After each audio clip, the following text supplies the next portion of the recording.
roads in the whole neighborhood, and like they're redoing all the roads, so the roads are all messed up. GM or Chevrolet make that would outsell anything that Dodge makes and anything that Ford makes.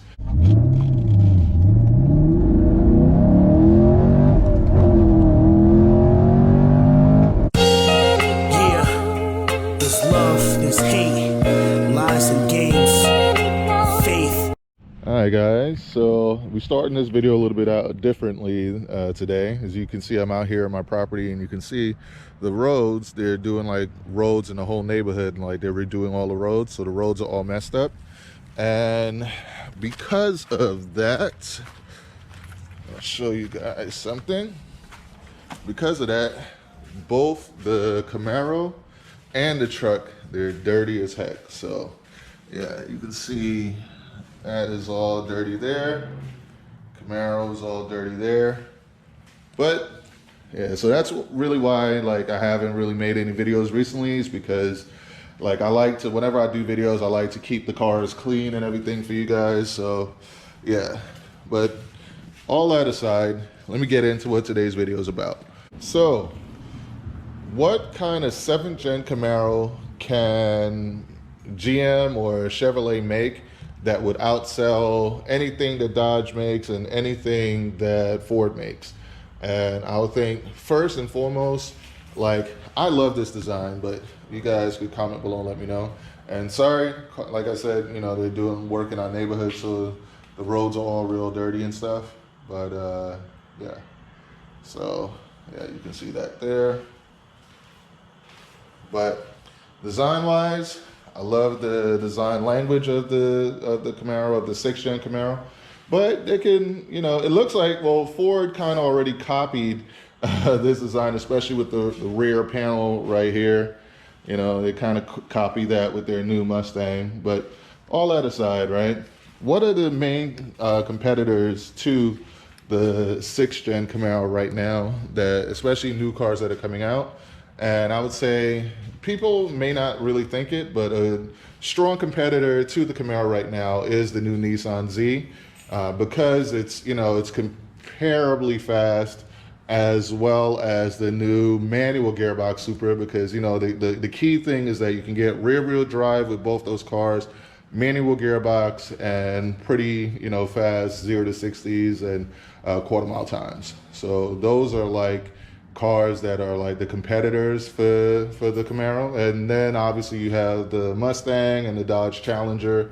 I don't really consider the Dodge Charger a competitor. It's more like a fun family sedan, like, you know. And the reason why I don't rank it is because they don't make them with manual gearboxes, but the Challenger you can get with the manual gearbox.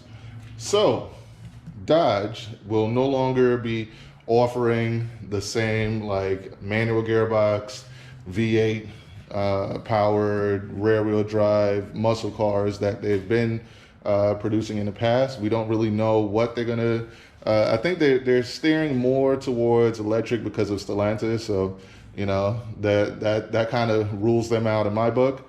But then there's Ford, and Ford is kind of like, I almost feel like they're cherry picking. Like they're like, oh, okay, we don't have any more real competitors, so we're just going to dominate the market. We're going to have the black horse, and we're going to give you all types of power, and you know, we're going to give you a fun rear wheel drive V8 that's powerful. And from what I know, they're working really hard to improve their build quality and stuff. So Ford is set to kind of dominate the market. Now, what can Chevy do to compete with Ford? And here's what I think: if Chevy like follows these things that I'm saying here, and they do these things that I'm talking about, I think they'll outsell Ford and Dodge combined. And first and foremost, I think what they should do is borrow from their plant that they already have going on with Cadillac, and take that Turbo 6 and put that in a Camaro. You know, like I said, make it they can put it in this generation, in the 6th gen, or they can make a brand new 7th gen Camaro with new styling, make it look real sexy and nice. And you know, I think that they already kind of have great build quality as it is, but you know, put together a 7th gen Camaro with the Alpha chassis, which is a great chassis, make it lightweight, give it tons of power. You know, you could put bigger turbos and you know, make it like a 500 something horsepower car, and that would, and especially if they price it right, if they price it around like 38 to 45,000, it would undercut all those other cars that I mentioned. Nissan, it would undercut Toyota, it would undercut you know, Ford, all of them. It would undercut all of them, and people will buy that car. They will buy a turbo version of the Camaro, right? So that turbo 6 manual gearbox, that's a winning combination. And like I said, they already have it for the Cadillac CT4V Blackwing. It's already there, so it's not like they have to do much. You just, you know, make a couple changes, slap a Camaro badge on it, and bam, there you go. Then they can take, using that same, you know, the existing architecture and everything that they already have going on in Cadillac, they can take the new CT5V Blackwing and put that same exact setup in a lighter version of the ZL1, and people will buy that all day, right? And still taken from the borrowing thing, they can borrow the engine from the C8 Stingray and put that in a Camaro, tune it up, you know, bam, that's another version right there. All you need is a nice new design, which we know GM has been pretty good with their designs, and that's something that they can do. Now, if you, and then, so those are kind of given, right? Now, a lot of people ask me like, oh man, why don't you get, now that Supra has the manual gearbox Supra, why don't you get the manual gearbox Supra? And this is where Chevy, I think, wins over Toyota and Supra and all the, and even the Nissan Z, is the amount of room there's on the inside. Like, if you're 5'11" and taller, you might struggle with some of those, like the Nissan Z and the Toyota Supra and everything. But, and even if you're like, you know, a little bit big bone like myself, you may struggle to get into those cars. But with this, I fit in here comfortably. Everybody, I've had people 6'6", 6'7", 6'8", you know, sitting in the passenger side, no problems. Everyone fit comfortably, and I fit in there very comfortably. So I think that's where the Camaro will beat out cars like the Nissan Z and the Toyota Supra and stuff like that. So that's you know, stacking up the competition there.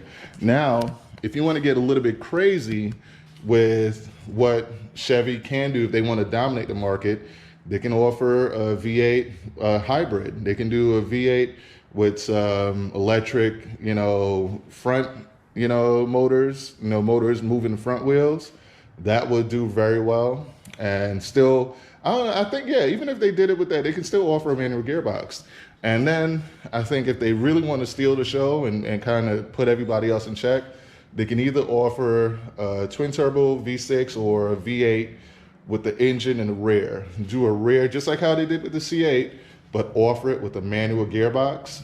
And I think that will decimate all. I think that would kind of, nobody else, the only other company that has a rear engine vehicle with a manual gearbox is Lotus, and they don't really produce that many cars. But if Chevy did it, manual gearbox, engine in the rear, make it look real nice, have it, you know, give it a nice look to it, that will do numbers, right?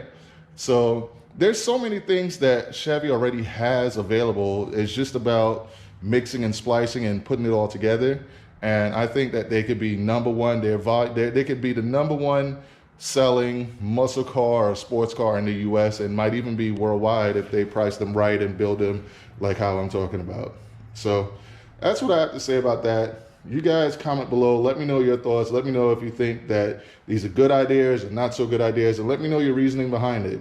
But that's what I think. Hope you guys enjoyed this video. Race Car Friends out.